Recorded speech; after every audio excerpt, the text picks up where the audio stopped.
Hello, welcome everybody. Good afternoon. So I guess without any further delay, we'll go ahead and get this started up. I want to thank everybody for joining us today, and Seattle Atheists for providing us this forum. Please make sure to sign up on our mailing list and check out our new newsletter that is getting mailed out. We have several well-studied panelists to guide us through this topic today. Brandon here is going to be setting the stage with a short presentation to kind of set the groundwork for this conversation with some terms and names of people that we'll likely hear. Brandon has degrees in history and religious studies and wrote his undergraduate thesis on the historical Jesus studies under the mentorship of an Episcopalian believer, a Unitarian skeptic, and a Jewish historian. He was formerly an evangelical Christian. He's currently an agnostic. He runs the SAT tutoring business and leads a small weekend class that does philosophy and cooking with little kids. Our panelists today, little kids. No one's ever called attention to the double entendre. Thank you. Wendy did, and I was like, he wrote it. That's right. How many little kids did you cook last week? So down on the end, we have Jonathan Tweet, who's a professional game designer and the author of the first book to teach evolution to preschoolers. He's a lifelong atheist, and he edits the Jesus page on Wikipedia. Bradley Bowen was a devout evangelical Christian for about 10 years and then became an atheist after studying philosophy of religion. His education focused on philosophy with a BA in philosophy from Sonoma State University, a master's in philosophy from the University of Windsor, and he completed all but his dissertation for a PhD at UC Santa Barbara. Michael Walker was raised in a nominally theistic household, but very non-religious, and has no particular bent, positive or negative, towards any religion. He has been a relatively strict atheist since high school and holds degrees in several subjects, including archaeology and linguistics. He tries to approach all subjects with a skeptical, evidence-based viewpoint. Michael is currently working as an industrial design engineer and writer. And I should note that Michael is joining us with the Seattle Skeptics today, who is helping us cross-promote the event, and they were very kind when we reached out to them for a potential panelist. And Mark Langley dropped out of high school before earning an undergraduate degree in philosophy and literature from St. John's College in Santa Fe, New Mexico, which sounds religious but isn't. Apparently at St. John's you read from one end of the library to the other and don't take tests. He also has a master's degree in computer science from the University of Arizona and a master's in business administration from Seattle University. He earned his Juris Doctorate at the University of Arizona and is licensed to practice law in 3 states. He recently retired after a 10-year stint as a public defender representing clients on rape, robbery, murder, narcotics-related felonies, and driving under the influence here in King County. Very exciting. That's our panel today. Who are you? My name is George Jurat. I'm a board member with Seattle Atheists and a local atheist activist and event organizer. Shall I begin with my little presentation beforehand, please? Is it okay? Can everyone hear me right now without me using a microphone? I'm going to sit just because I need to operate the computer, and I'm not very good at that when I'm standing. My name is Brandon. I used to be an evangelical Christian, and when I was in college, I took on the topic of historical Jesus studies because I thought that would help me. I should use the mic? He's telling me I should use the mic. Should I use the mic? Go for it. Oh, it won't get recorded. Oh, I see. Now, am I still understandable right now? Okay. No, not at all. Liar! I wasn't the original. I'm just humming. I'm talking about the can't think. And there's a button? Why are there buttons? There are buttons. There we go. Well, now I can hear myself too, and that's not fair. That's not nice. I started in on the project of learning about historical Jesus studies, thinking that if I really wanted to get to the heart of the truth of Christianity, that was the best way to do it. How cool it would be if we could use history to actually interrogate the real essence of Christianity. I began a 2.5-year-long undergraduate thesis. By the end of it, I was an atheist. So reading to that, what you will. But I thought if we're going to have this discussion as to whether Jesus historically existed or not, that'll be useful to kind of lay the scholarly ground as to what's been happening over the last 200 or so years with this discussion. Okay, so the quest for the historical Jesus begins as a specifically skeptical, impious Enlightenment project under the work of a guy named Reimarus, a German, philosopher, who after his death has posthumously published some fragments of a book that he was working on where he said that Jesus did not preach Christianity, that what Jesus did was totally different from what the church was about. This caused a stir all around Europe and America. Has anybody, raise your hand if you've heard of the Jefferson Bible before? Thomas Jefferson, during apparently a long winter in the White House when there's nothing important to do, decided to go through the Gospels and literally cut out all of the parts that he didn't think Jesus said. Note that what Jefferson was doing wasn't anything close to real history or real science or anything of that sort. This was just the Jesus that this was like Jefferson's dream Jesus. But Jefferson was inspired by Reimarus.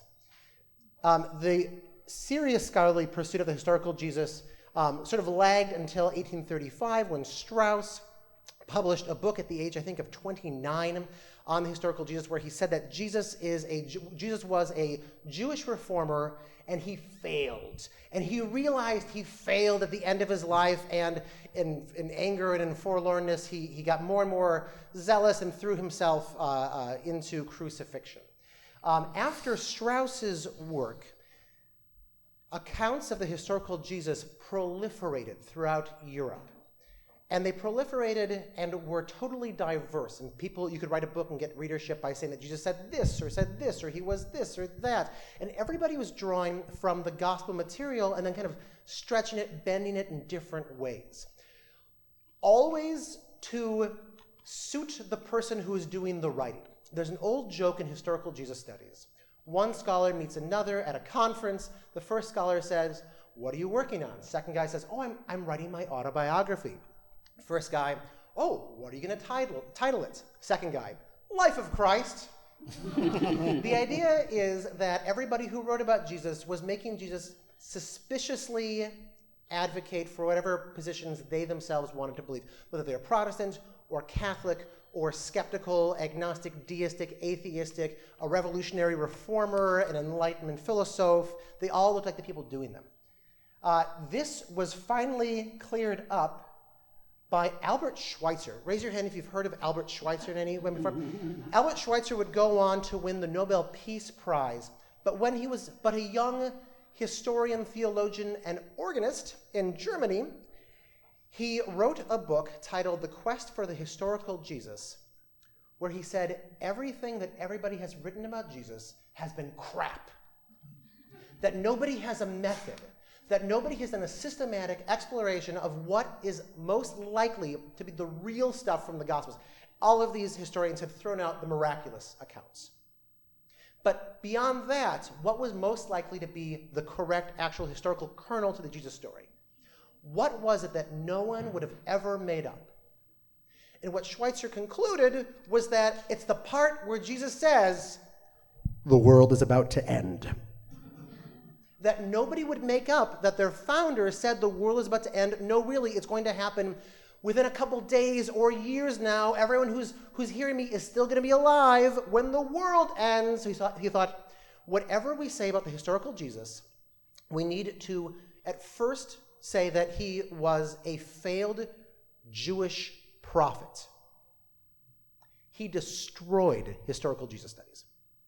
Nobody wrote a book for 30, 40, 50 years after him. I should say nobody wrote a good book on the historical Jesus for decades after that. Crap books proliferated as they will, but nobody could overcome the criterion that he had set out. Okay, so I'm going to pause and kind of put the whole saga of historical Jesus studies right there, just to say that for people in this audience who may be impious or skeptics, the history of historical Jesus studies is a long homage to impiety and skepticism. And I'd like to talk now about some of what historians talk about when they talk about the evidences for Jesus having existed or for what we know about his life. This is not to take any stand on this issue. This is just my purpose in this is just to make it easier for everyone to understand some of the evidences that we will be discussing.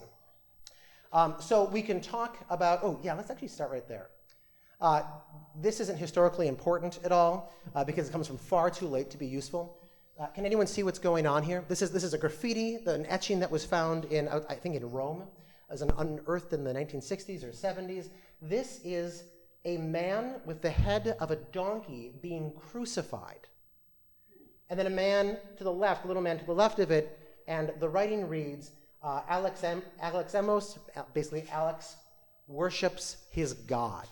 This is anti-Christian graffiti from sometime around the year 200. The dating on this is a bit open.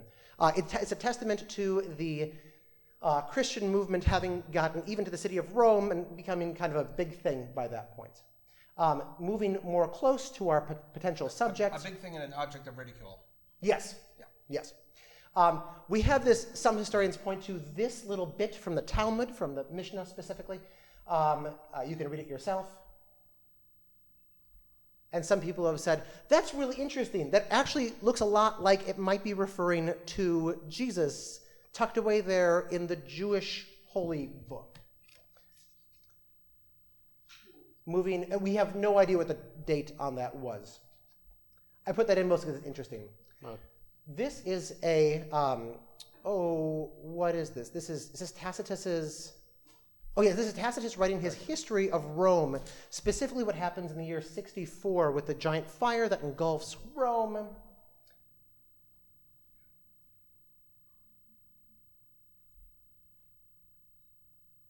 So to whatever extent this is an authentic fragment that Tacitus, that many 50 years later, is telling the story correctly, the Christians were blamed for the burning of Rome.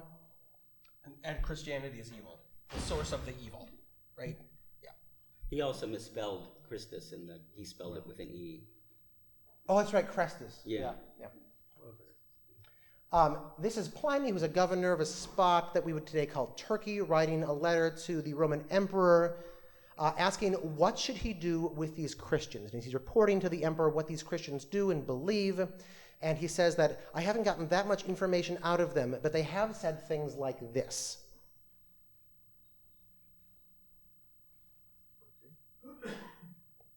Josephus, a Jew, writes a history around the year 93. There are two really interesting fragments. Just read the first one right here.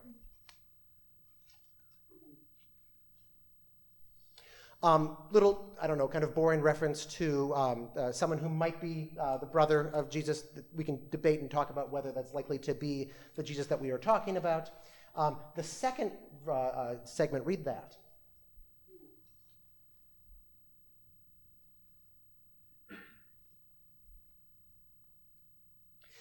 This is largely thought to be a forgery. A Christian forgery, some Christian monk who's recopying this document says, boy, wouldn't it be cool if Josephus talked about Jesus right here and how awesome Jesus was?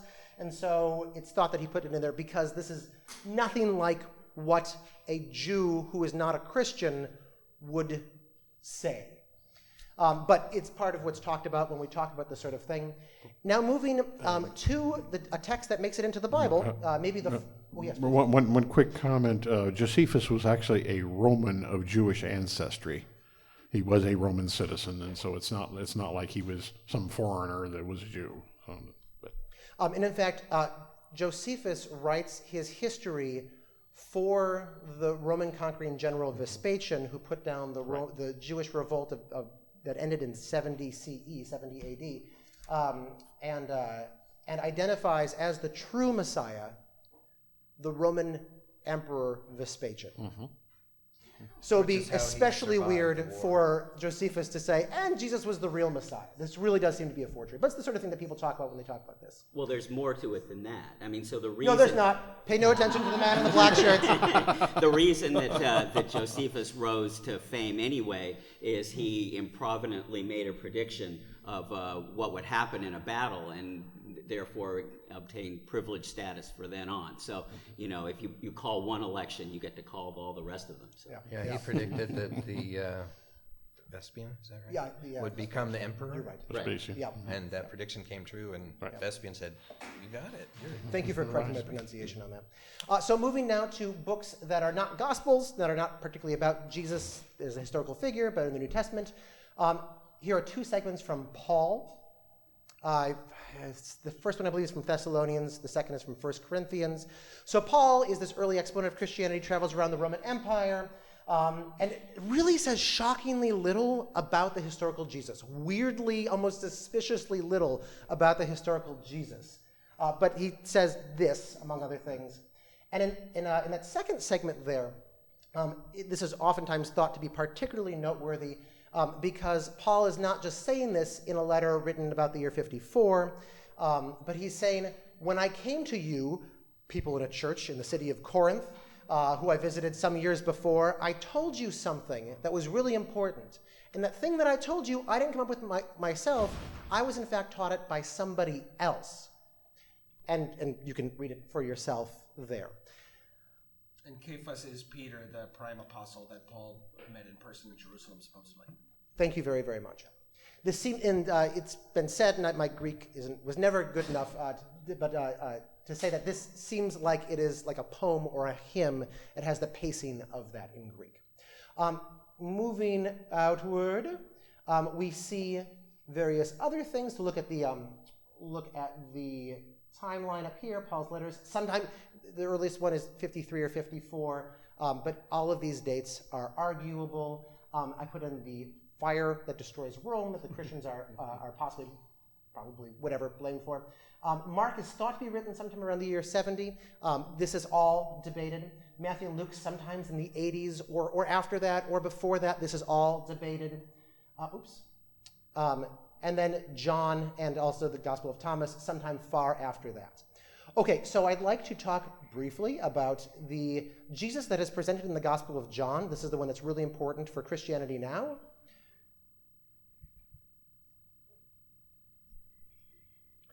The last of the four Gospels. Right. What's that? Oh, yes, the last of the four Gospels that make it into the New Testament. Compare that to the Jesus that is presented in the first three Gospels. The word synoptics is used to refer to the first three Gospels. Synoptics means to see together, and the first three Gospels are suspiciously similar to one another. Brandon, Yes. I actually have on in the little directory there. I have this diagram showing the relationship of the Gospels. If you want to click on that, is it okay if I hold in that? of course you right can. now, just because It's called synoptics. Oh, thank you. That was the last one, yes. Just if you compare these together, you almost end up with two totally different figures. Yes?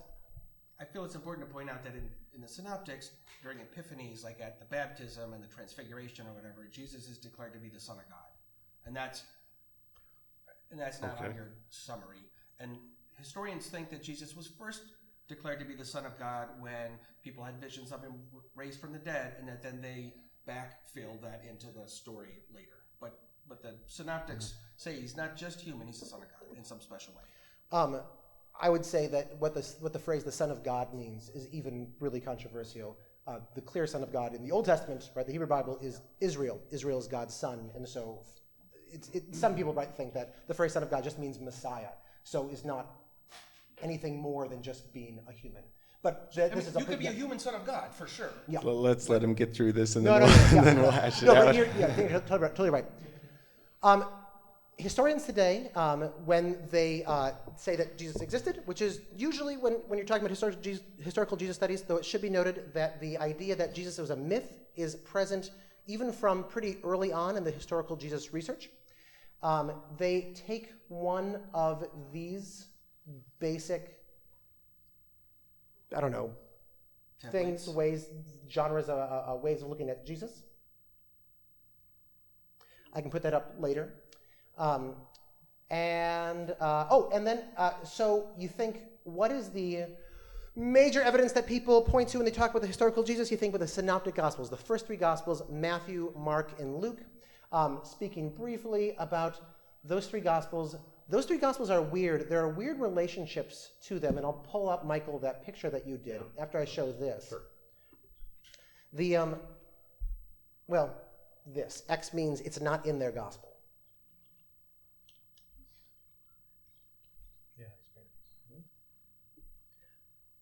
I picked some parables rather than others. There's no particular reason that I picked those.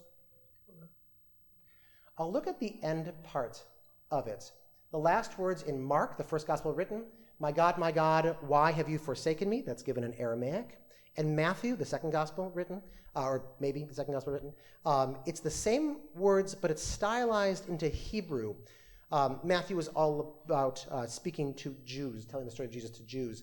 And in the Gospel of Luke, it's something totally different. There are similarities of what happens to the body and what happens to the body after that. The ending of the Gospel of Mark is arguably the worst ending of any book ever written. It ends with some women at the tomb discovering the bodies in there and an angel telling them, now shut up and don't tell this to anybody. Apparently, that was found to be an insufficiently awesome ending, and so when Matthew... that sort of eliminates the possibility of a sequel. Yeah. So when Matthew and Luke seemingly take the book of Mark and just copy it down, almost word for word, adding their own bits, taking out their own bits, they feel obliged to put in their own versions of the stories. Notably, the stories in Matthew and Luke are not at all the same as to what happens to Jesus after he is resurrected. The question for, in some ways, a couple thousand years, in some ways more, 150 years, has been, what the heck is the relationship between these Gospels? For a long time, the kind of going theory, in fact, for a long time, the won-the-day theory was that... You probably want to shrink that a little bit. Thank you.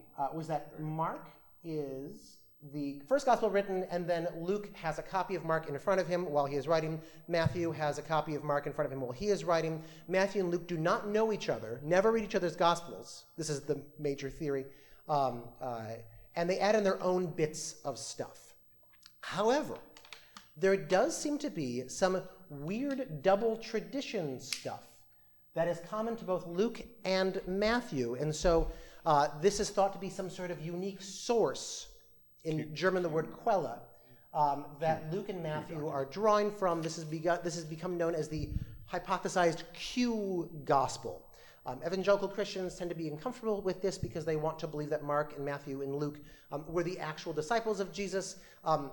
Notably, the books themselves are anonymous, and it's really hard historically to argue that they are the disciples of Jesus.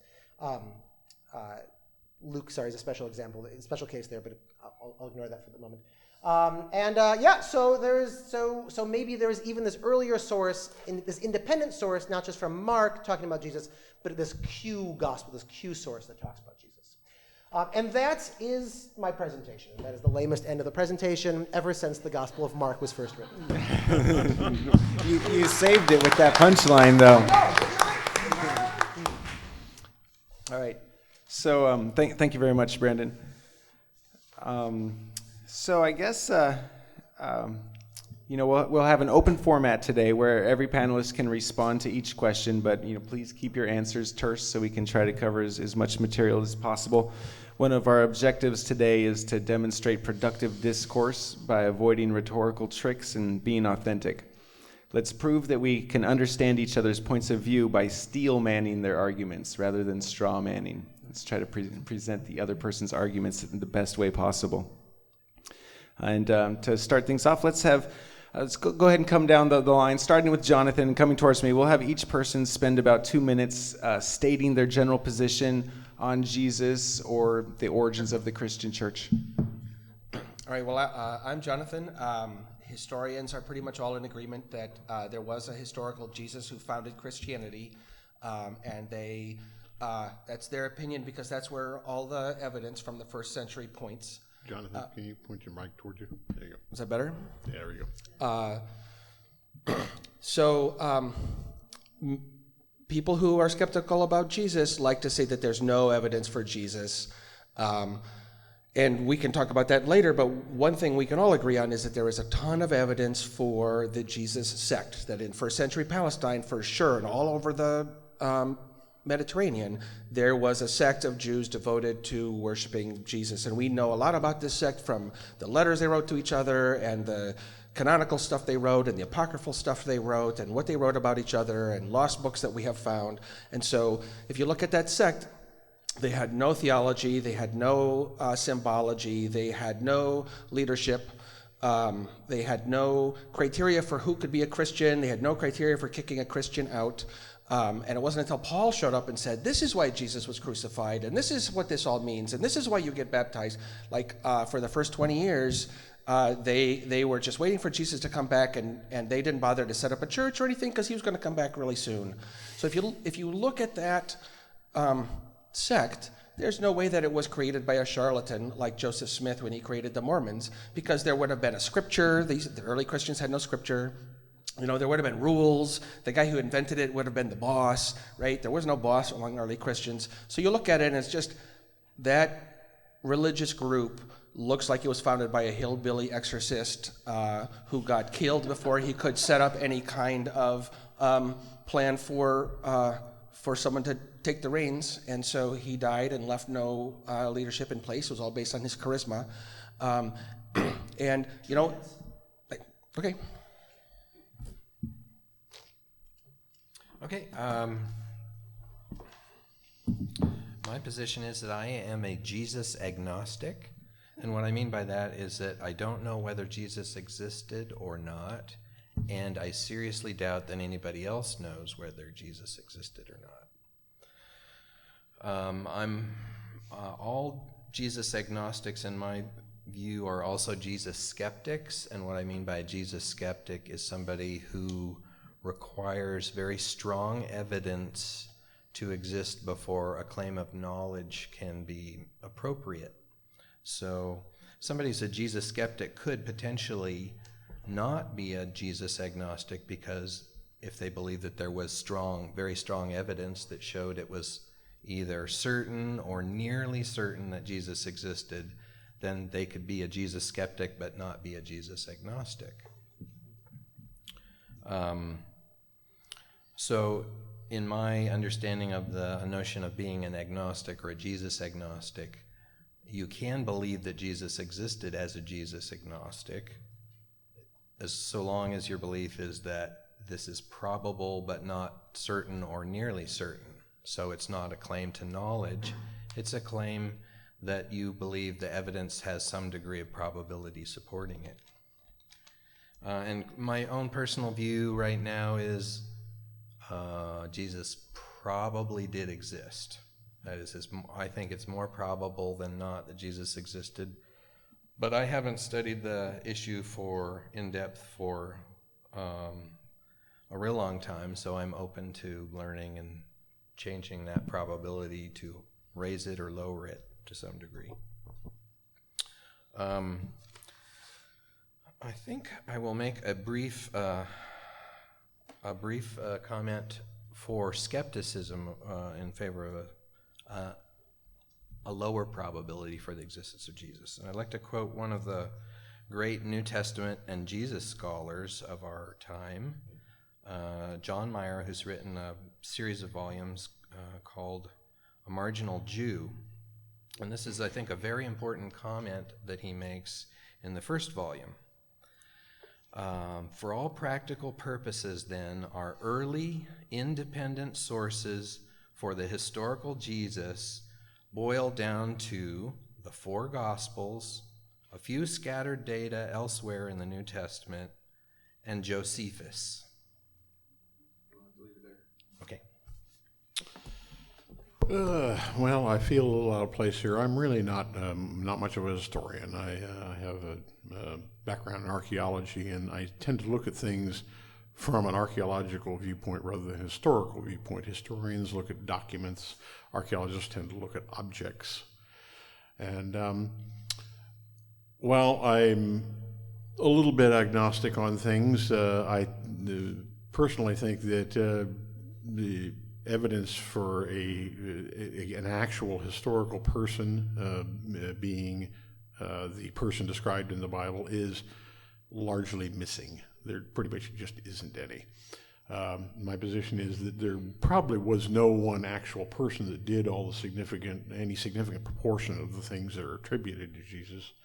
The biblical narrative was instead probably composed at a later time, and God incorporated into it some of all of various myths and legends, bits of history, ideas borrowed from other religions, philosophical contributions, stories about various wandering prophets, various other current ideas, and this all got wheel woven together into a sort of a somewhat mismatched fabric that was designed to provide a background and a basis for the emerging Christian religion, which was gradually came together over the first couple of centuries, and a lot of this is supported by external evidence based on the attitudes that Romans had toward the religions that were coming about. Because in the first century Roman Empire was kind of religion agnostic. Basically, they had conquered a lot of the known world, and as long as you paid your taxes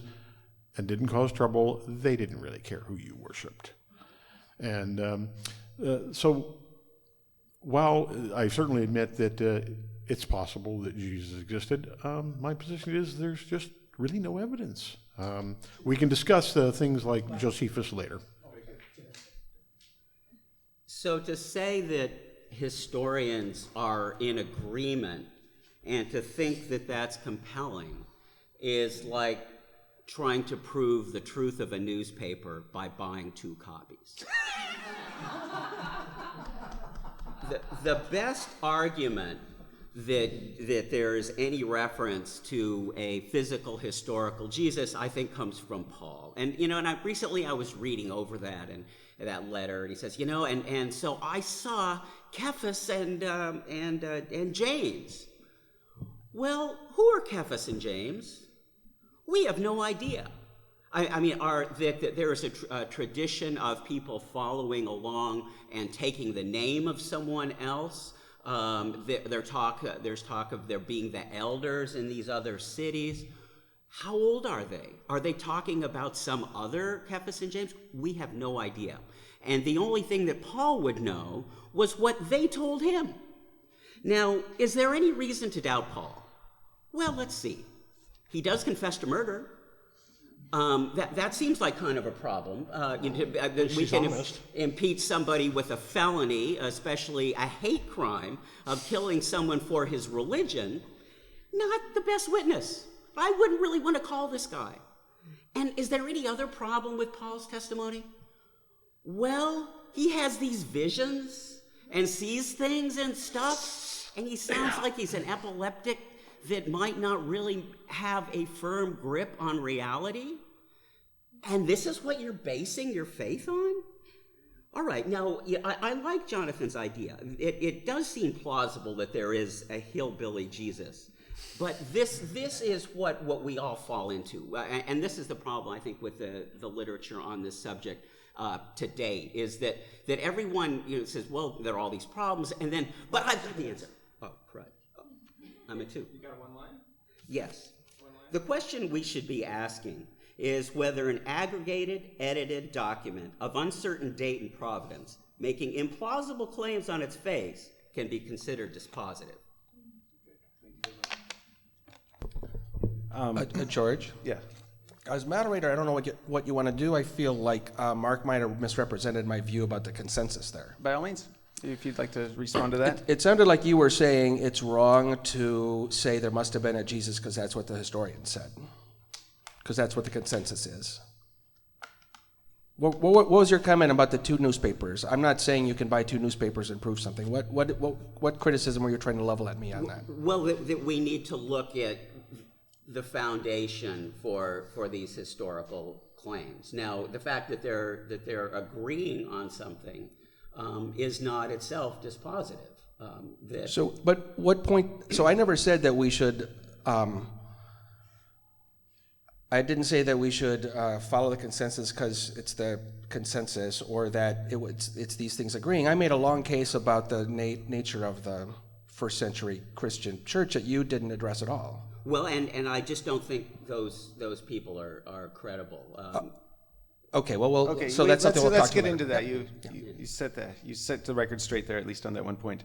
One thing that might be helpful in this dialogue is and we can help show the audience some of the difficulty in understanding this and seeing where the panelists' different positions on Jesus cross over. Would each panelist spend a moment sketching out how we are defining Jesus for this purpose? If we're going to be speaking about whether this person existed or not, how are we defining this person? And without getting into philosophical deep water here, what does it mean to assert that this person existed? So again, let's not burden the audience with too deep of a philosophical response here, but quickly, how are we defining Jesus? And the audience can see how these may overlap and where they may contradict each other. George, can I give the background to why we think this is an important thing to talk about? Yeah, please. Oh, Mic switch. Nice. It's a switch. Very good. It seems if you're just saying, what does it mean to say, I think that Jesus existed historically? If by that all you mean is, there's some guy who's a Jew walking around in the first century named Jesus. That doesn't seem to be what we're talking about when we talk about the historical Jesus. That's defining Jesus too broadly. But it seems like you can make the opposite mistake and define Jesus too narrowly by saying, well, in order to say that Jesus existed, he has to have healed the sick, and he has to have walked on water, and he has to have said every dang thing in every one of those Gospels, and that's too narrow. So what is the middle position that we are happy to fight over? So I just go to the historical Jesus, right? That he was a first century hillbilly preacher and faith healer who got killed by the authorities, and his followers, the sect that he started, turned into the Christian church. So Jesus is the guy who started the sect that turned into Christianity. So I would distinguish between trying to understand the meaning of the word Jesus in ordinary discussions about Jesus versus the specific investigation of whether Jesus existed. So I think it was proposed in some emails between us that what is meant by Jesus was someone who did most of the things that the Gospels say, so we leave some room for flexibility in that. And that's basically, I think, appropriate for understanding what we mean by the word Jesus when we're talking about Jesus in general. That's an appropriate way of understanding that concept. But when we're focused on an investigation of the question, does Jesus exist? I think that is not an appropriate way of understanding the concept. And the thing I was arguing in some emails between us before this discussion was we need to exclude any supernatural or theological claims or characteristics or events from a definition of Jesus in order to separate the question of the existence of Jesus as a historical person from other questions about was Jesus divine? Did he rise from the dead? Did he perform miracles? Those should be separated as different questions. thank you very much. I would largely agree with you there that what we're talking about is a single living human being who did most or all of the things that were substantially reflected in the biblical stories. They may not be absolutely correct in every detail. Some things may have been elaborated or changed or whatnot. But the story as a whole would reflect the life of this individual who did most of what was attributed to him and who was the inspiration for the origin of Christianity.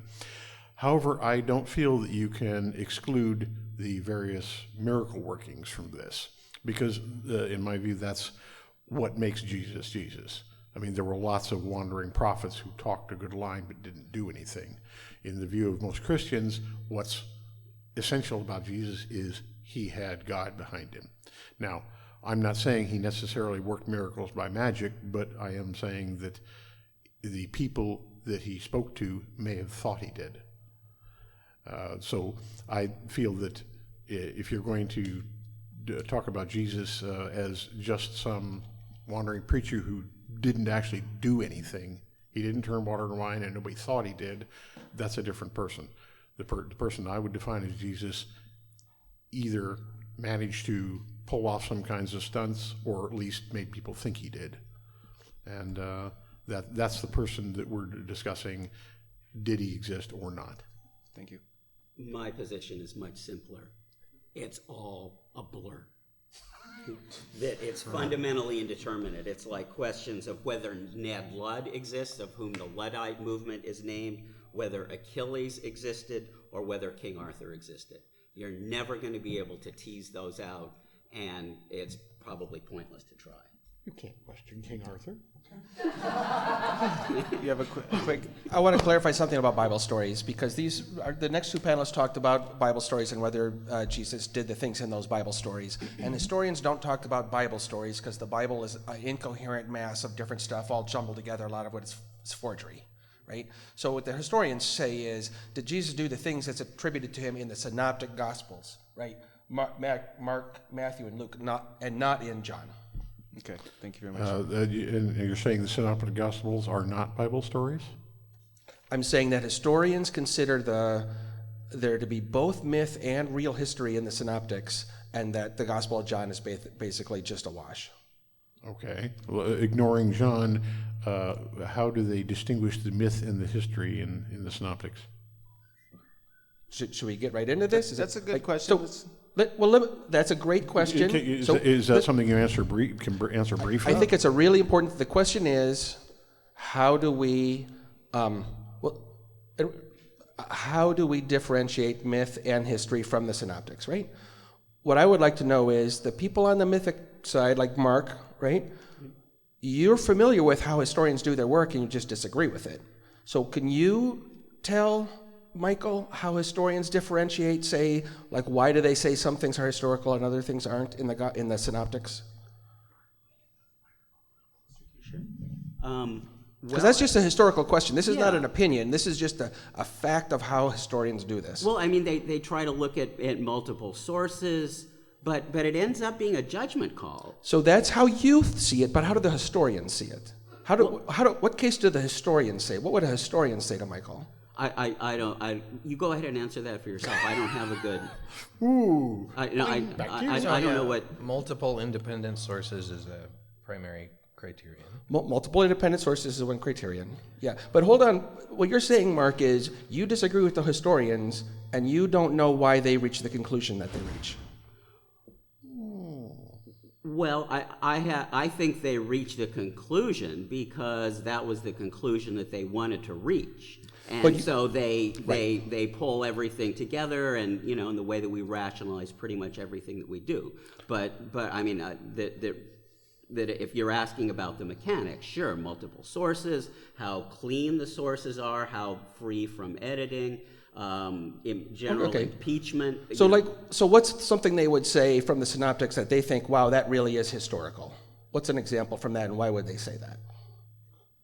And again, this is Michael's question, but I figure you've done research, you know this. One of my favorites is that at the time of the crucifixion, the skies darkened. Okay, I did not ask you for your favorite. I asked you what would historians say is the strongest, most historical thing in there. I'm not asking you for your opinion. I can't say that I think that there's. I would guess the fact that Jesus was executed. And baptism by John the Baptist. Those are a couple of common examples. Okay, that's enough back and forth, I think, on that. Right. Well, let me give a really straight, clear answer. If you have one, offer it up. Right. So people brought up multiple attestation. Right. So, for example, the Gospel of Thomas has two of Jesus' Beatitudes. They're not together like they are in Mark and Luke, Matthew and Luke, so they're probably not from Q. So it's an independent attestation that someone named Jesus said these two things, right? So that's one thing. The other thing is embarrassment. Like you brought up execution.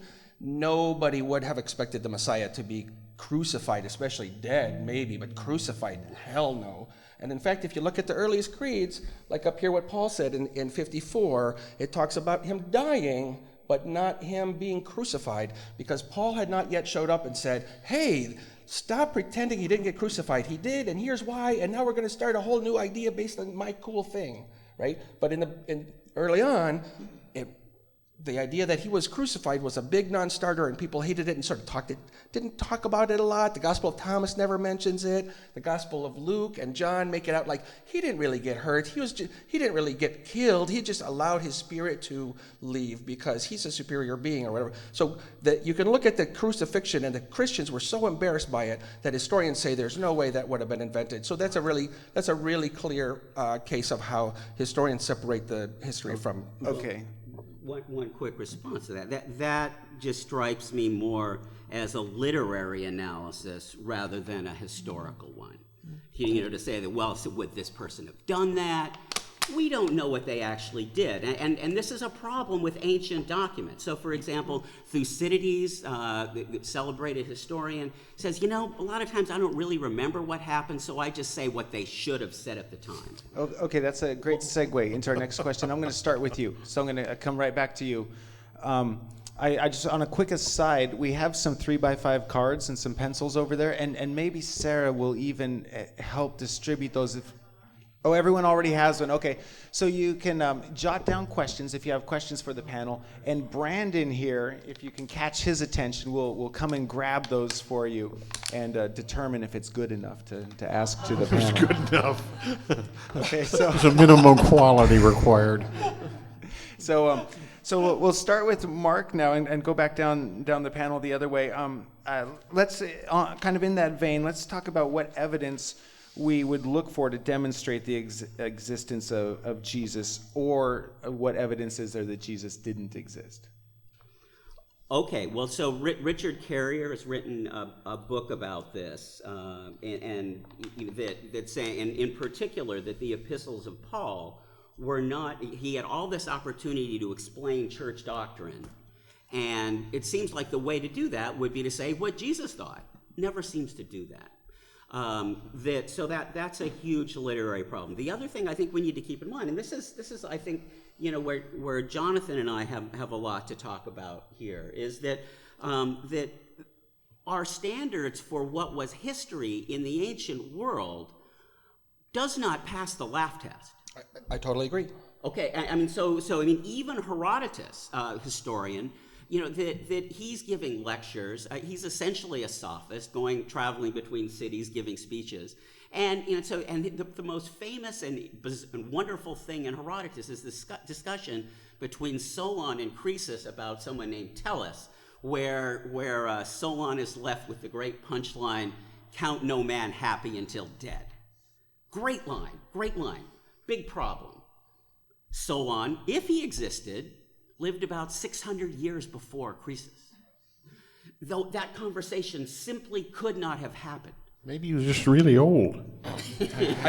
So I think this is really typical of the mythicist view, in that instead of let's have some evidence about Jesus, the mythicist argument goes off into some generality about, well, what about historians in general? Well, what about Herodotus? And instead of focusing on, let's focus on the evidence that we have, mythicists like to talk about things in generalities. I think that you'll see a big difference between some of us who want to keep talking about specifics and some people that want to put things in analogies.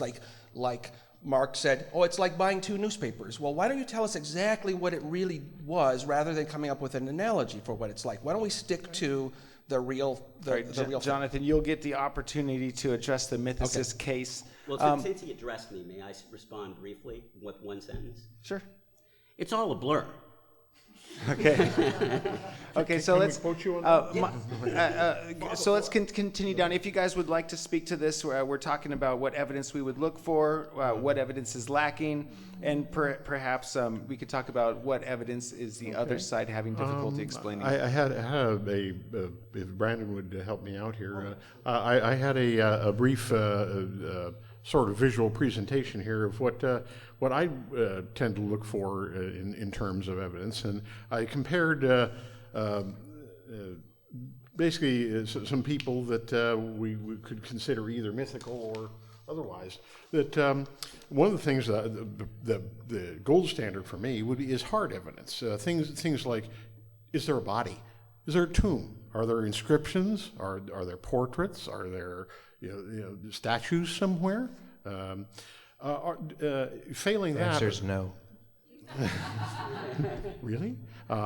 I'm shocked. Failing that, are there contemporary accounts of this person? Things that were actually written by people who were around at the same time, not centuries or generations later, but people who actually could have heard of it within a few months or years. Are there accounts by enemies? I mean, because it's one thing to look at things written about you by your fans, but the real truth is often told by people who don't like you. Do any of the accounts agree on things, or are they all completely disparate?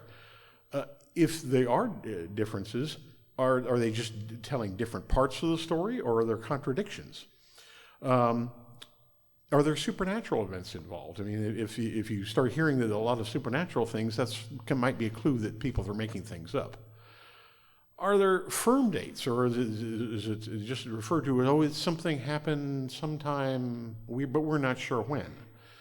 And on the basis of things like that, you can consider whether things are real or mythical. Okay, we get the next slide there. Consider someone else, Julius Caesar. Is there hard evidence? Yeah, we have portraits, we have coins with his likeness on them. There's contemporary accounts by both friends and enemies. They largely agree on the details of his life. There aren't any big contradictions. There's no supernatural events. There's no real there are firm dates on when he did things. And the conclusion, next slide, is number 3, is that most people think he's real. By contrast, next slide, Odysseus, the hero of the Iliad and the Odyssey, there's no hard evidence at all. We have nothing to point to. There are no contemporary accounts of him. There's no accounts by any people that hated him. There's plenty of contradictions in the stories about him. He's filled with supernatural events. There's no firm dates on when any of these things happened, and consequently, next slide, most people think he's a myth. Now let's compare this with Jesus. Let's see what Jesus looks like. But next one. Next. There we go. Yeah, that's fine. And there's no hard evidence for Jesus at all. The closest we come to is references in letters written a generation after he was dead. There are no contemporary accounts, and there were plenty of literate people around at the time. Philo of Alexandria was basically the gossip columnist of the day. He wrote about all kinds of things, right down to neighbors squabbling over goats. And yet he completely missed Jesus. Do the accounts that we have agree? No, they go all over the place. There's many contradictions. They can't even agree on the year he was born. Some accounts say that, I'm thinking of Luke versus Matthew here, that he was born during the reign of Herod, who died in 4 BC, or that he was born after 6 BC, or 6 AD rather, when the new prelate was in. The accounts are filled with supernatural events. There's no firm dates on anything. Next slide. And therefore, what does this look like? He looks a lot more like Odysseus. That's basically my position. Thank you, Michael. That was a good presentation. Thanks for keeping it terse. Bradley, since you're kind of in the middle here, let me ask you a little spin on this question. What evidence do each side have trouble explaining? I'd like to answer your first question. Oh, okay. I'm sorry. By all means. No, go ahead. And then maybe I'll touch on that one too. But I have an answer to the first Okay. question. I really like the first question because I don't have a firm position on this. I'm still investigating this question, and probably will be for another year or more before I have a firm position. So the question is, what is the thing that I would spend my time and energy in looking at in order to make a decision to say, is it more probable than not or less probable? So one of the things I like in Bart Ehrman's book, chapter 3, he provides a couple of lines of reasoning in support of the existence of Jesus. And I've I'm most familiar with that chapter because I've criticized it extensively in some blogging I've done recently. So the bottom line of my criticism of Ehrman's argument in chapter 3 is that there is no historical data presented whatsoever in support of his primary historical premise of the argument.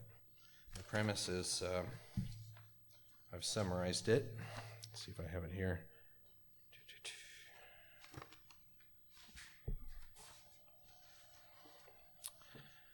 There are 7 Gospels which were written within 100 years after the traditional date of Jesus' death that are either completely or partially independent from each other, and yet they agree on many of the basic aspects of Jesus' life and death. So the criterion here, the historical criterion, is multiple independent attestation. That's a key criterion, I think, for resolving the issue or trying to get at the issue in an objective way. That's Bart Ehrman's claim in support of the existence of Jesus, and he gives 0 evidence in support of that premise in chapter 3. It's absolutely mind-boggling to me. But it's good logic. And basically, I would set up a matrix diagram, and across the top, I'd have his 7 Gospels or whatever I arrive at as being the important sources, important independent sources. You'd have those going across the top of a matrix diagram, and on the side you'd have attributes of Jesus or events in the life of Jesus. And then you put an X at any point where this source says Jesus said this, or this source says Jesus did this. And if you have lots of X's in your matrix diagram, then that goes in favor of the historical existence of Jesus. And if you just have a few scattered X's where they agree, then that, is a lower end of probability. So, All right, thank you very much. One brief comment. My problem with approaches like that is, how do you determine things are independent? Having 7 sources is great, but if they were all copied from the same document, how is that independent? Do we know these are external sources? Yeah, and I think that's a very important and difficult issue, I would agree. Not external, independent. And I think that's a second problem with Ehrman, is that he has no idea how difficult, maybe he does have some idea, but he doesn't show very much awareness of the difficulty of that issue. Thank you. Jonathan? What's my question? We're speaking on evidence. What evidence we should look for? Great. Okay. And then at what point do I reply, say, to Michael's thing? Like, how does that work?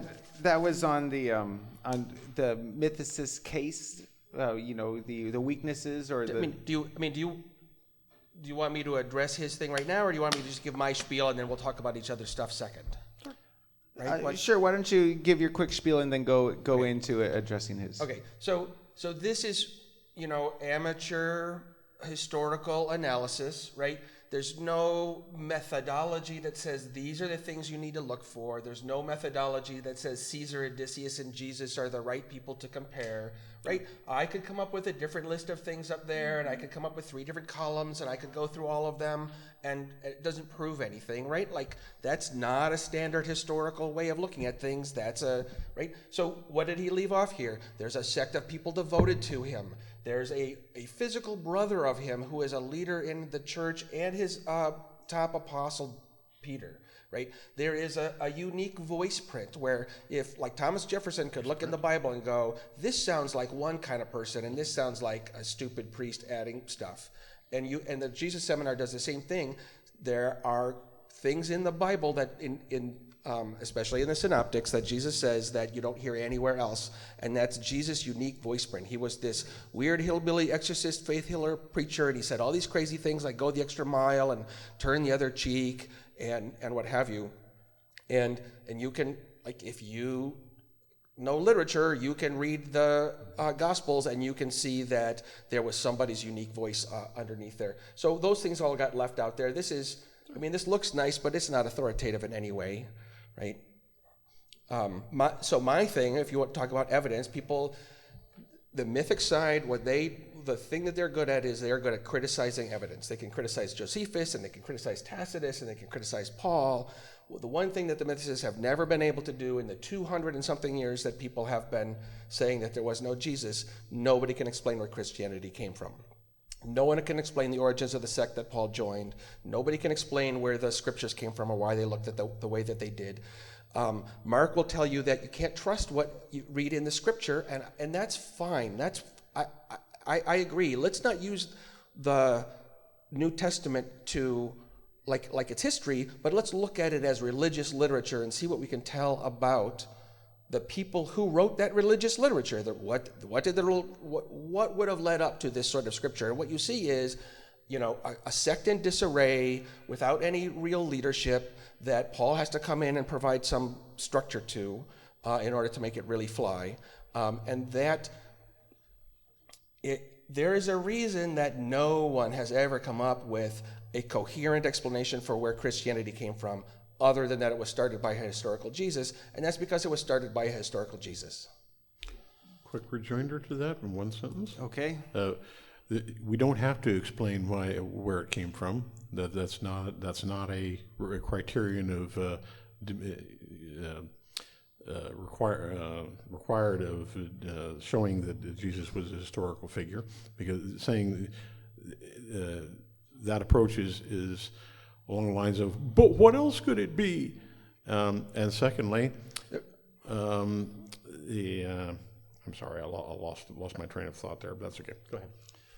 Go ahead. You can respond to that. I also want to parlay this into the next question, and at least for you, Jonathan, I would like you to try to state the mythicist's position as best as possible. All right. So I've debated a lot of mythicists online and in person, and it's pretty simple, right? All of the evidence for Jesus is corrupt. It's either really late, or it's all secondhand stuff that has been put together by an agenda. Historians admit that everything written about Jesus has some agenda or another. So without any contemporary accounts, without any archaeological evidence, the rational thing to do is not to believe that he existed, because basically there isn't really any evidence that he existed, and so the honest thing to do is say, maybe we don't know, or maybe we don't know, but it sure doesn't seem like it because there's no evidence. That's pretty good. I think that's a bridge too far. I don't know. I mean, there may be a person corresponding to the stuff. There's simply no way to tell, and that it's very tempting to come up with these counter narratives. And I like yours. I like the hillbilly Jesus. That's that seems good. But is that going to be a TV show soon? It could be. But just the fact that you can write a coherent character, and you say, that's fan fiction. I mean, can you write something that really sounds like someone else? Well, maybe you can, maybe you can't. But none of this takes a step to say that there was or wasn't a real person on whom this was based, or if he were to walk in the room, that he would recognize any of it. Thank you, Mark. And this will segue into one of our first audience questions here. And I'll pose this first to you, Mark, and then we'll go down the line and give each person a chance to speak on this. What are your thoughts? And this is kind of two questions in one here. What are your thoughts on the idea of Jesus' life and work as fan fiction? And how would this correlate with the volumes of forgeries found in the 2nd century, specifically Paul and Josephus? And what is the likelihood of Jesus being an amalgam of people, a composite?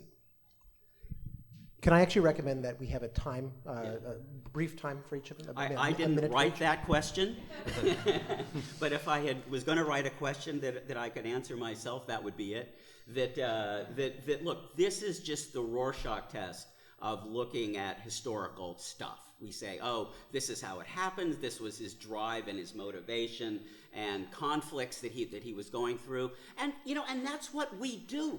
I mean, as humans, we look back and we make ourselves, we create these great narratives, these great heroes' tales, And this is a great one. And interestingly, it survived the Darwinian process of generating the best story for the most people. I mean, at one point there was an emperor who made this legal, and then another one later on wanted to consolidate a crumbling empire. And so he created a religion for slaves and soldiers. That it has the religious jackpot in it. It has all these great things about how to be. But, and where I think a lot of us are is that, I'm not a slave and I'm not a soldier. So it doesn't really say that much to me. 1 minute. Michael? Well, as a slave and a soldier, I'd like to respond to that. Well done. One point that I feel Jonathan was absolutely right on is that I'm not looking at things from the view of a historian. Historians look at documents and compare them and try to weed truth out of that. And unfortunately, like I said, we don't really have any documents from the time, and it seems to me like we should have, because there were lots of people writing about the things that were going on at the time, and we don't have anything from them that mentions Jesus at all. All we have is things that were mentioned Jesus from much later by people who were basically his fans. And I'm sorry, the substance of the question. This is your thoughts on him as fan fiction, considering the forgeries in the second section, and what's the likelihood that he's an amalgam? Forgeries have been around as long as writing has. There was during most of the last couple of thousand years, there's been a huge industry in making forgeries of all kinds of religious things and objects. And so I think it's entirely possible that the four Gospels and the rest of the Gospels were generated as a kind of industry at the time that was popular, and let's all jump on the bandwagon here. Thank you. Bradley? So there are lots of Gospels that have been discovered, and I think that is a really important consideration in trying to figure out whether Jesus was a real historical person. And I suppose it kind of cuts both ways. As I mentioned, a key argument in Ehrman, and something that I would like to pursue, is trying to compare multiple writings about Jesus, including non-canonical, non-biblical writings that refer to Jesus. And so there's a potential there that could provide evidence in terms of multiple independent attestation, which is a basic criterion of history. But also, just on the face of it, it makes me skeptical, because people just wrote all kinds of stories and they contradict each other and they have different agendas, and so it raises a cloud of doubt, I think, on the face of it. Thank you. So I think it's really interesting to look at early Christian writing and find out what people were writing. That's how you find out what the sect was about, and that helps you figure out where the sect came from, right? I agree there was a ton of fan fiction. There was a bunch of Gospels that are really goofy and what have you. And Mark says it's all a blur. If you don't have evidence, and if you don't understand how historians pick things apart and say this is more historical, this is less historical, this is more probable, this less probable, if you don't understand how they do that analysis, then it's easy to say, well, it's all a blur to me. I don't see a difference between the Gospels. They all look the same to me. But to historians, they look very different.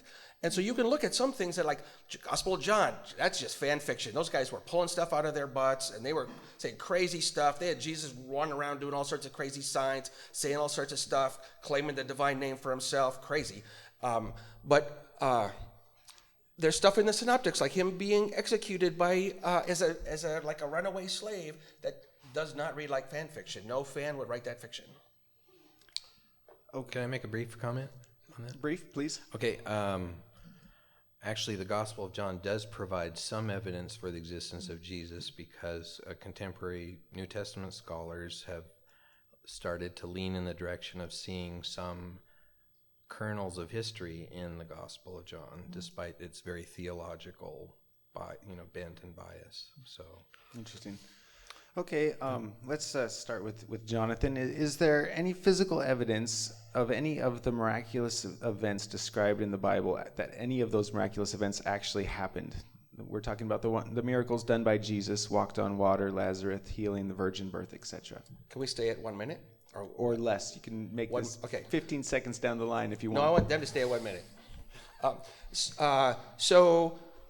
Historians are pretty well agreed that Jesus was an exorcist. You can tell he was an exorcist because the earliest parts of the New Testament have stories about him being an exorcist. He even talks about being an exorcist, but the older stories never mention him being an exorcist. That was low class. That's what a hillbilly would do, right? That's some educated person. And so Gospel of John has no exorcisms, all cut out.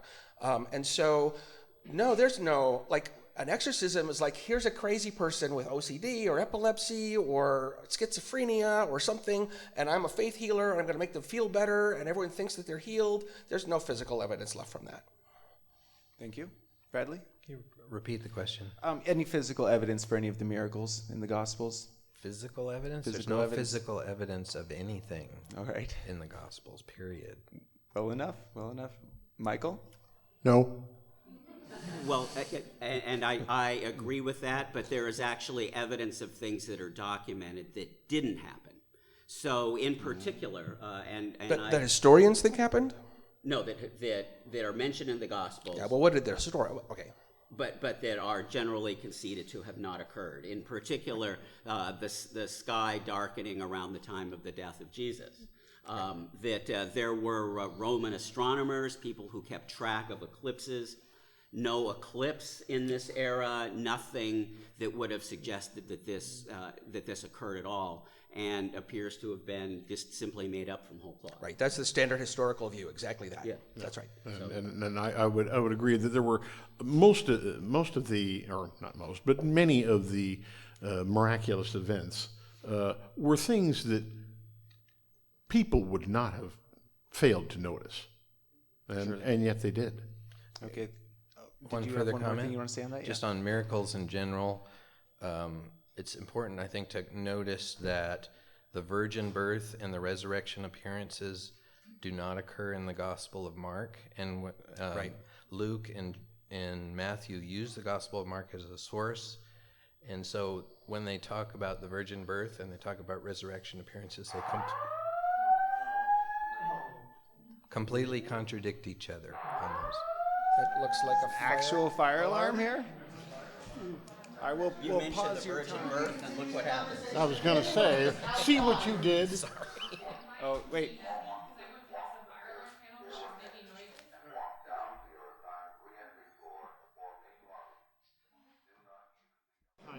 All right, everybody. Sorry for the impromptu intermission there. Well, once again, I just want to mention, please take advantage of our sign-up sheet. It's over there on the table by the donation jar. You can get our new newsletter and keep up to date with what's going on in Seattle Atheists. And please feel free to use that donation jar, right? Like, I mean, this takes a lot of work and money and effort and whatever. In fact, you'll see if you're interested in supporting Seattle Atheists, we have shirts like Eliza is wearing here. And you'll see the QR code on the table over there. We have the QR code if you're tech savvy that will take you right to our online store where you can get those shirts. Yeah, so there's the snacks that are provided and everything in the room, so it adds up. Atheists are not as good as Christians at supporting their own communities. So open that wallet. You must hide. Yes. Dig down deep in your pocket. Okay, so let's get back into this. We'll start with Mike, and we'll Mark, and we'll run down the panel here. Why don't more historians doubt the historical Jesus? Well, Jonathan and I were talking about this, and I'm sure that he might have a response to this as well. But you know that as he is quick to point out is that, well, whatever evidence is there, thin as it is, it does favor that there is that this is about something. This had to be about somebody. This cult got there somehow. My view is it just doesn't rise to anything that's that's realistically credible. I mean, I give this at about a 30% chance. I mean, I can't rule out that there was a guy there, and that much of this stuff happened to him, and that this other organization got started. He spoke Aramaic. All his patrons spoke Greek, and this thing got going. But, I also can't pin down realistically or think that this is anything other than a fabrication, knowing what I know about fabricators. So I tend to move it to the origin to be much further. That the evidence, as thin as it is, I just don't think it rises just barely above probable cause. Not to preponderance, certainly not clear and convincing, and certainly not. Thank you. Michael? Could you read the question again there? Certainly. Why don't more historians doubt the historical Jesus? Historians look primarily at historical evidence, that is to say, documents, and we have documents, but unfortunately, they're pretty much all written by followers of Jesus, and so unfortunately, that sort of pollutes the source a little bit, but they do all sort of point in the same way. This is one reason why I like to say I'm not a historian. And if I look at it from the standpoint of what other evidence do we actually have, and basically outside of the Gospels and similar documents, there just isn't any. Now, that wouldn't be terribly surprising given how far ago we're looking at things and how badly things have been preserved in some cases, except that there should have been some. Somebody else should have noticed if this guy was actually around doing these things. When you appear in front of multitudes of people and feed them all, somebody should have noticed, and they didn't. Thank you. Very good. Bradley? Why don't more historians doubt the historical Jesus? Yeah, I'm not sure if I can answer it about the question about historians in general, but I've thought about the question in terms of New Testament scholars. So, it's true of New Testament scholars and Jesus scholars, and my explanation is in part that, on the one hand, you have conservative religious scholars like evangelical Christians, conservative Catholics, or just Catholic scholars, and they have a bias from their upbringing, their culture, so forth, that points them in that direction. There are also, but then there are scholars that are not sort of conservative and that are more skeptical and mainstream scholars. So why do they accept it? I think in part they look at the evidence skeptically, but it's in terms of filters. So this bit is more probable than this bit, and this bit is more probable than that bit, and so they chuck out, half to 2/3 of the gospel information, retain a third, and then, because of a cultural assumption that Jesus exists, they just go in with that assumption that exists. They conclude, so it's probable that all this information is probable, and so there must be a Jesus. So where do you personally place the probability that Jesus existed? As a number? Yeah, if you could put an yeah, odds I would say number probably 0.6 or 0.7, 60 or 70%. Okay. Something like that right now. And go ahead, because we didn't. I would have said about 10%. 10%. And Jonathan, go ahead and you can speak on that and end with where you would place that probability. I think 95%. So it's very rare to find historians who say that Jesus didn't exist, and that's because historians are really good at what they do, and they're professionals, and they have looked at the evidence for over 150 years, and no historian can really make a case that there wasn't a Jesus. If you go back to Germany in the 1800s, there really was an attempt to show that Jesus was a myth, and they have their own explanation for who was Paul and who was Peter and how did these things get written, and they really tried to come up with a coherent story for how Christianity could have started without Jesus, and it got nowhere. And that's why historians don't as a rule, don't doubt, and the people who do doubt are like David Fitzgerald, and their works are polemical and rhetorical, and they're not history. They're polemics. They're for atheists who want to think that Jesus didn't exist, and atheism has gotten big recently, so now there's a big enough audience for people like Carrier and Fitzgerald and Price to sell their books. Okay, so even with our unscheduled intermission, I don't want to run too terribly long, so let's switch tracks just a little bit, and I like this bouncing back and forth. We'll start with Jonathan and come back down this way. Let's talk a little bit about how the Christian sect first started. How did it develop, and how did its scripture get written? This question is not about the origins of Christian beliefs, but instead the origin and development of the original sect. Yeah, I think this is really important because this is a part that people miss, is that they just don't understand what early Christianity was like. It's very different from what the church will tell you that it was like, and so it's hard to get a clear answer. But what it looks like to historians is that there was an illiterate, probably maybe a bastard, hillbilly, exorcist, faith healer, preacher, who was a student of John the Baptist, which is another embarrassing detail that Mark leaves in and the other Gospels sort of finesse. And so John the Baptist started a restoration movement. Jesus started his own restoration movement after John was executed. He ended up getting executed himself. He had a little group of people, and it was a cult. Like, you leave your family and you join this wandering guy, and you wander around everywhere doing healings and mooching off people. And so here's this little body of people who are all really excited about this charismatic guy. He goes to Jerusalem at a time where it's Passover. It's thronged with people. They hate the Romans. Jerusalem is the one part of Palestine that the Jews still control. Okay. And so I don't know where I was, but so that's how it started. He died, and his followers after him established it. They didn't know what to do because he had never actually spelled out a theology. He had just led by charisma. Thank you, Bradley. Okay, so I'm not a mythicist. We were speaking on the origins of the Christian sect. The Christian sect. So, Yes, how the early Christian church. What do you think? Yeah. Right. So I guess one thing that's important, I think, to think about in terms of the beginning of Christianity is the shift from the Old Testament to the New Testament and the intertestamental period.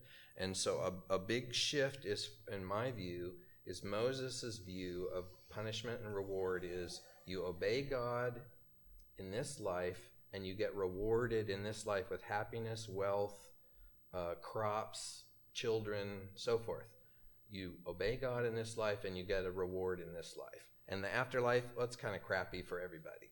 That's the Old Testament. That's right. In the New Testament, it's we suffer in this life, we suffer persecution, and it's not so great, but it's okay. There's another life coming, and it's going to be wonderful and glorious, and this, I think, comes about in part because of Zoroastrianism and belief in the soul and a life after death, and also because of oppression of the Jews for a long period of time. We're not being rewarded. We're obeying God, but we're getting screwed over.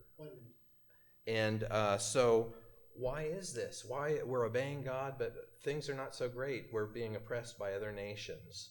So the answer is you suffer in this life, and there's a life after this one where things are going to be great, and it's going to be okay. So does that have to do with the Hellenistic influence on Judaism? Is Christianity a result of the Hellenistic influence? Well, I mean, it could be. I don't know the details of that issue, but I think I'm just sort of tracing this broad historical movement that I think explains why Christianity sort of made sense to a lot of people, especially to Jews initially. Michael, did you want to speak on this? Sure. One of the problems, as Jonathan has mentioned, is what plausible methods could be or origins could be made for a cult like Christianity to start in the absence of Jesus or some figure such as he. Unfortunately, we don't have a lot of origins that are well documented for religions, except the ones that have occurred in recent years, which are largely derivations of Christianity. Cults that, David Koresh and things like that, where it's a cult of a particular personality. Join me and I will show you the way, and so on. But there are older religions that certainly arose that didn't have that same kind of messianic type of orientation. And unfortunately, we don't have a firm handle on just how they originated. So it's a little hard to say, okay, what are other alternatives? Who here has heard of Indian motorcycles?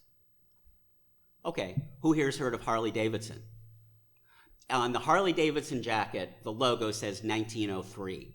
In the 30s, the Indian and Harley were embroiled in a huge marketing battle that Harley won. Why? Because they were making motorcycles since 1903.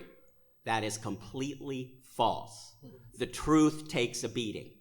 And so when you're pitching things as a cult, as a motorcycle, you make stuff up. How did we get there? I don't know. But this is why we have Christianity, because Paul writes about this thing, doesn't really talk about Christ, but then, hey, we got a marketing edge. Our guy was real. That won. It's a marketing answer. Thank you. Jonathan, we'll start down at your end.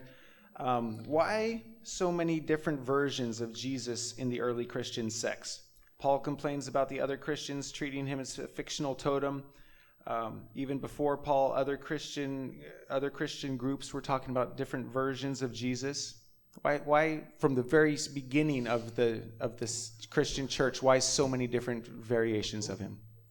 That's a great question for a mythicist to answer. That if somebody actually started a cult and could just make up whatever they want, you would think that they would be pretty clear about who the God is that you're worshiping or what have you. But instead, you get something very different, where it looks like the hillbilly exorcist never really talked about himself or who he was or exactly what was going to go on or what happens after you die or what have you. Very vague. And so afterwards, no one knows for sure what to make of him. Was he just a man? Did he become the Son of God at his resurrection? Did he become the Son of God at his baptism? Did he become the Son of God when he was born? Did he pre-exist like Paul thought as sort of an angel?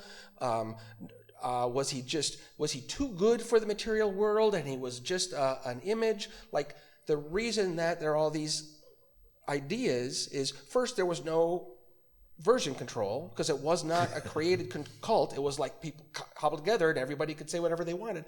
And second, Jesus did not match what people wanted. He died on the cross. He was a loser, right? And so you have to come up with other versions of him because he's not a very good Messiah when you get right down to it. Bradley? I don't know if I've given the question much thought previously, but I kind of like part of Jonathan's answer that judging from the Synoptic Gospels, Jesus didn't talk about himself. He talked about the kingdom of God and how you should live, and he was Jewish. He wasn't a Christian. Right. And all the early Christians were Jews. You could not join his sect without becoming a Jew until Paul came along. So I think one explanation, a good plausible explanation for why we have different versions of Jesus, is that Jesus didn't talk about himself. So it was after he was dead and gone that people had to figure out what to make of him. He didn't give them an answer to that question.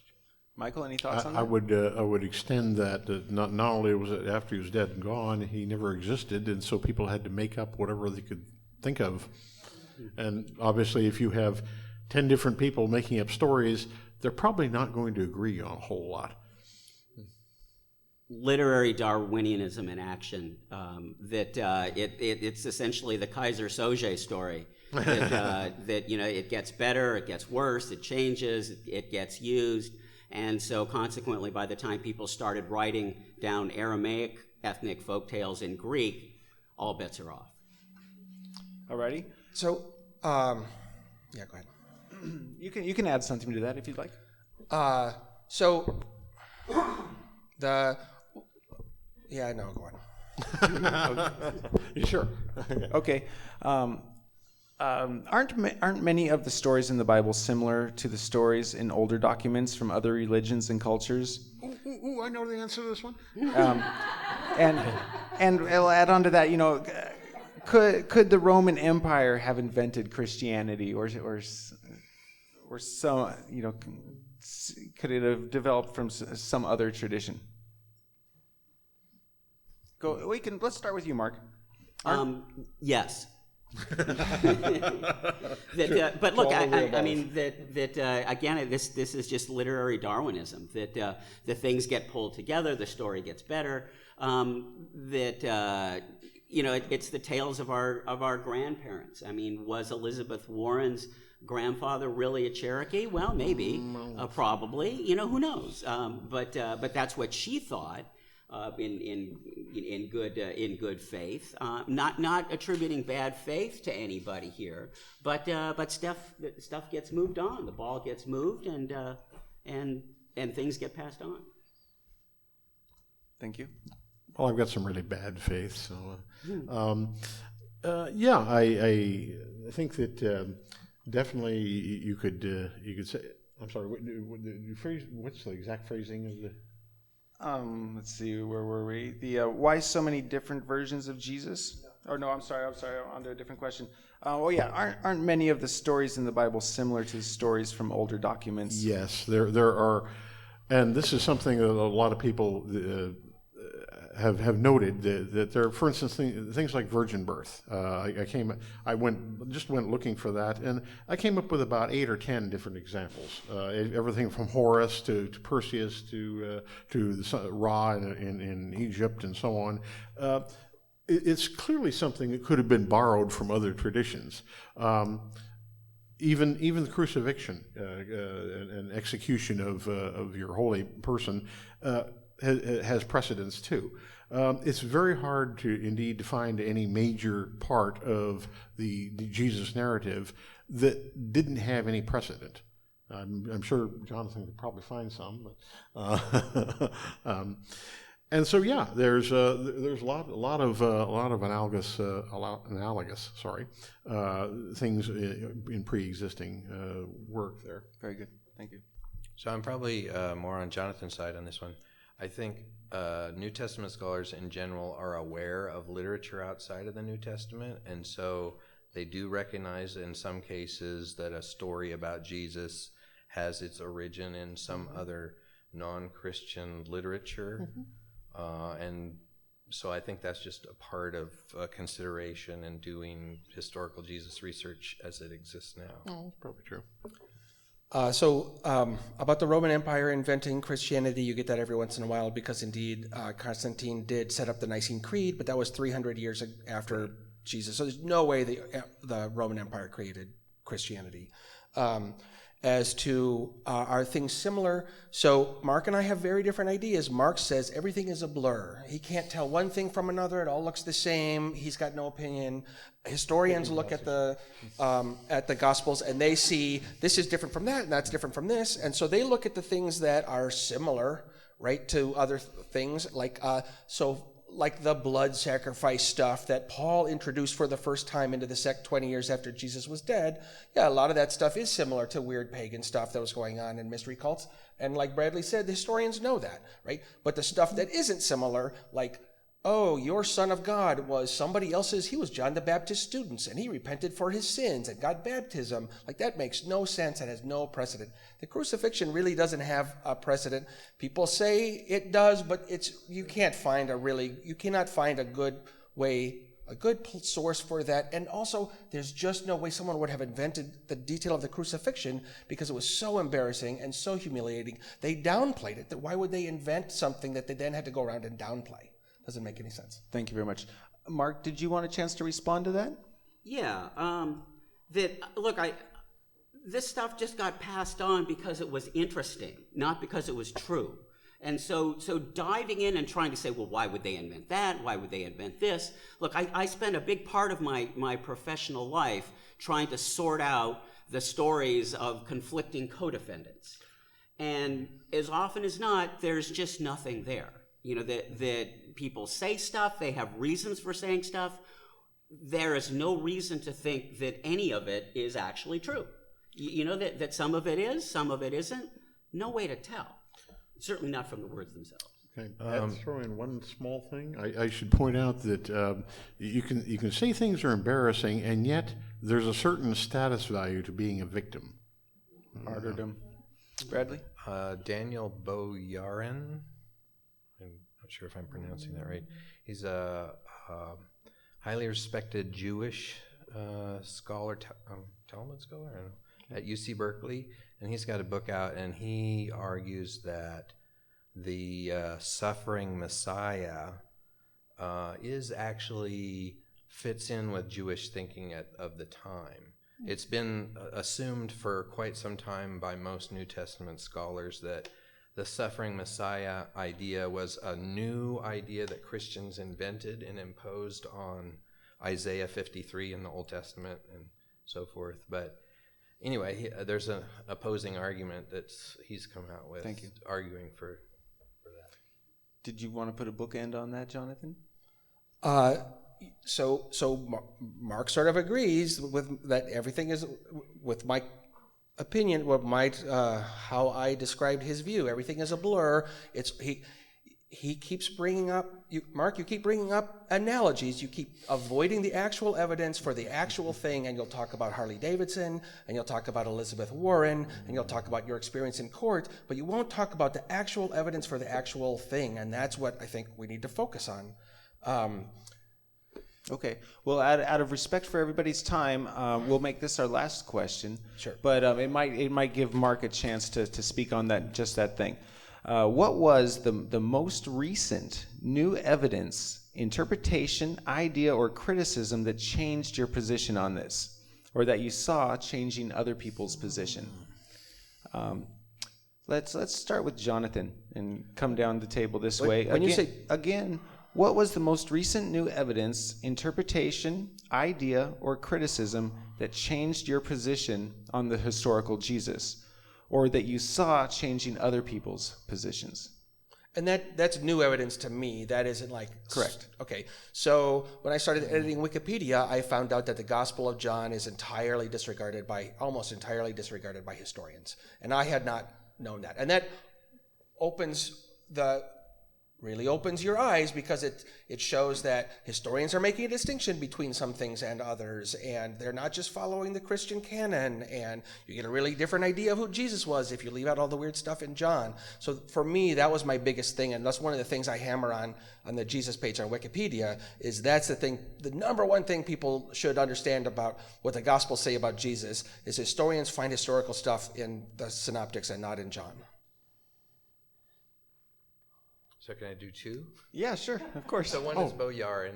That's a new idea, that the suffering Messiah idea was not invented by Christians, or at least it's plausible that it could have come out of a strictly Jewish sort of and been compatible with existing Jewish thinking.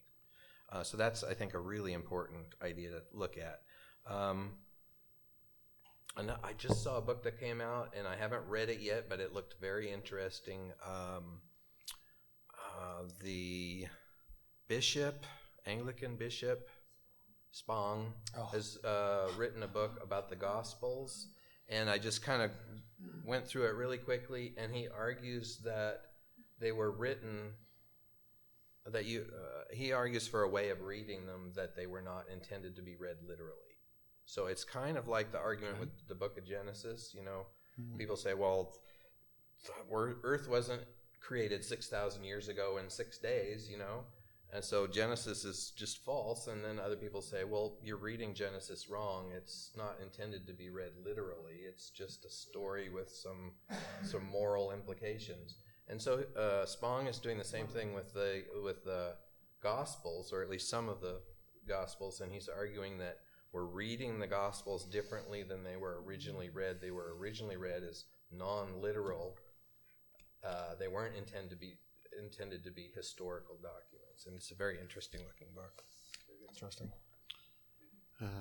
I'm not sure Most recent, it's not terribly recent, but one of the things is that up until the mid-19th century, all historians, almost without exception, agreed that all the things that happened in the Iliad and the Odyssey were total myth. There was no such city as Troy. There was no big war.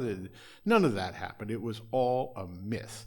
And then in 1869, a guy named Heinrich Schliemann went out to Turkey and dug up Troy.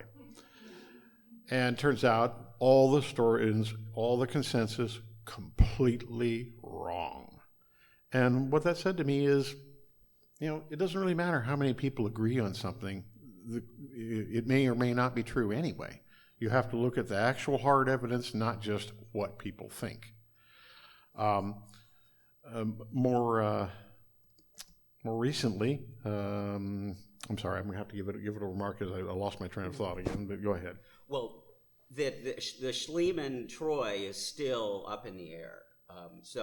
But I guess the things that I've read about this most recently, Nate Silver's book, The Signal and the Noise, about how we use probability and how we're very bad at probability.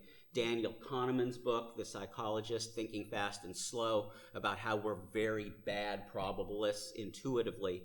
And of course, Richard Carrier, who's sort of ground zero for trying to take a Bayesian approach to this. And that's why I think that, a question like whether a doctored, unsubstantiated, self-serving claim can be considered reliable on their face, when you ask it like that, it moves the dial of probability down below 50%. Great. Can I make one more comment? Please. Okay, so this is something that actually kind of changed my mind. It shifted me toward a more skeptical view. So I was very much looking forward to this book by Ehrman, Did Jesus Exist? And I haven't thoroughly gone through it, but I did thoroughly go through chapter 3 where he presents one of his key arguments. And it just blew my mind that this scholar, I've read other books by him, I've learned a lot about the historical Jesus from Ehrman. It blew my mind that he lays out an argument where his primary premise, his historical empirical premise, he gives zero evidence in support of it. Zero, nothing. Which is what? What is that there are 7 independent gospels which provide multiple independent attestation for various attributes and events in the life of Jesus, and he gives 0 quotations from the 7 gospels in that chapter, 0, that show that there's a correlation. That blows my mind. I mean, it shows you that I respect him as a scholar. He's an intelligent person. I've learned a lot from him. But he presents an argument with 0 historical data and thinks he's shown that Jesus exists. There's something really fishy going on there. Thank you very much. And I want to thank all the panelists for joining us today, and Brandon for giving us his presentation. Thank you all for coming. You guys are welcome to mill around as we're wrapping up and maybe get a chance to ask one of our panelists a question yourself. Please don't be shy about donating to Seattle Atheists. It will go to a good cause. And everybody, our panelists included, might be interested to know, coming up, I'm guessing on the date, I think it's October 21st, the Milwaukee Mythicists are hosting a debate between Ehrman and Robert Price, and it's going to be moderated by Matt Dillahunty. Whoa. It should be pretty good. you pitch the book club tomorrow night? Book club tomorrow night at Razzies, everybody. The book club is always a fun conversation. Please feel free to join us, even if you haven't read the book yet. This month we're doing the book Black Flags, The Rise of ISIS. And it's a very interesting book. It's a Pulitzer Prize winner. And again, I'd encourage everybody to come out to Razzies at 6 o'clock. That's Razzies on... What's that? It's founded by Obama. Well, he's a Muslim, right? Yes. All right. Thanks again, everybody. Well, Brandon, that was fun. Yeah, it was great. Just that. Jonathan, always a pleasure.